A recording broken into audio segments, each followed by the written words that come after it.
Doctor Lavi Singal, consultant orthopedic surgeon, Apollo medical hospital. आज हम जिस विषय के बारे में बात करने वाले हैं उसको कहते हैं क्लब फुट या कॉन्जेनाइटल टलाइपस इक्वाइनोवायरस। ये बीमारी बच्चों में जन्मजात पैरों का टेढ़ापन होने को कहते हैं। इस बीमारी में बच्चों के जो पैर के पंजे होते हैं उसका आगे का हिस्सा अंदर की तरफ एवं नीचे की तरफ झुका हुआ होता है।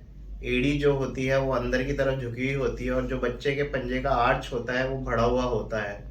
बहुत ज़्यादा सीवियर केसेस में पंजा पूरा उल्टा होता है। ये बीमारी जनरली दोनों पंजों में देखने को मिलती है। इस बीमारी में जनरली बच्चे का जो पंजा होता है वो नॉर्मल पंजे के मुकाबले थोड़ा छोटा होता है। कई बार पैर जो होता है वो भी पूरा नॉर्मल पैर के मुकाबले छोटा हो सकता है। जो हमारी काफ होती है यानी पिंडली होती है उसकी मसल्स जनरली अंडर डेवलप्ड होती हैं, तो वो थोड़ा काफ जो होती है ऐसे बच्चों में पतली मिलती है। ऐसे बच्चों को चलने में बहुत ज़्यादा परेशानी होती है क्योंकि पंजा स्थिरता से ज़मीन पे टिकता नहीं है। ये जो बीमारी है जन्मजात होने की वजह से जनरली गर्भ के दौरान ही इस बीमारी का पता लगाया जा सकता है। तो अगर गर्भ के दौरान स्कैन कराया जाए तो इस बीमारी का बच्चे का में होने का पता पड़ सकता है। इस बीमारी के होने के कुछ मुख्य कारण रहते हैं गर्भ में माता के द्वारा शराब एवं सिगरेट का सेवन करना, एमनियोटिक फ्लूइड यानी बच्चे को जो न्यूट्रिएंट देने वाला फ्लूइड होता है उसका कम होना, फैमिली हिस्ट्री होना, माता या पिता में से किसी को ये बीमारी होना, या फिर कोई कॉन्जेनाइटल कंडीशन होना जैसे कि स्पाइना बाइफिडा कंडीशन होना, उसमें ये उस कंडीशन के साथ परेशानी मिलती है।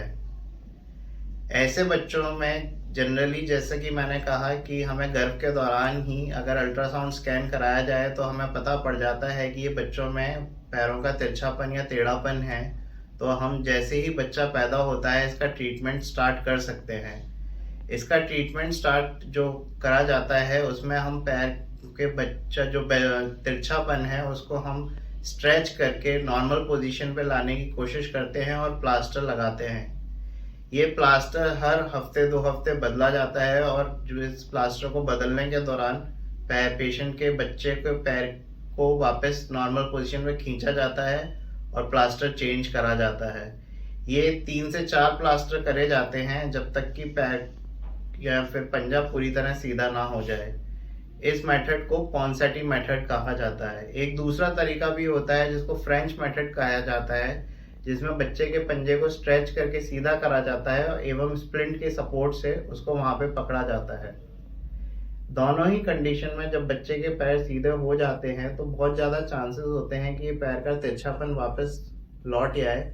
इसलिए हम एडवाइस करते हैं कि ये प्रोसीजर करने के बाद बच्चे को हम ब्रेस पहनाएं। ये ब्रेस हम 3 से 4 महीने तक रेगुलरली बच्चे को पहनाते हैं और उसके बाद 3 से 4 साल की उम्र तक हर रात को बच्चे को ये ब्रेस पहनने के लिए कहा जाता है।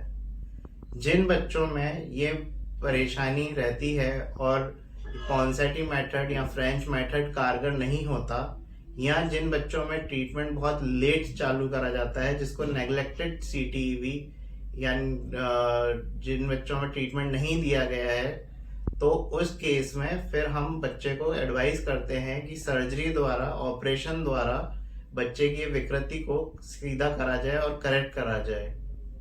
तो ये एक छोटा सा इंफॉर्मेशन थी CTEV के बारे में। Thank you so much.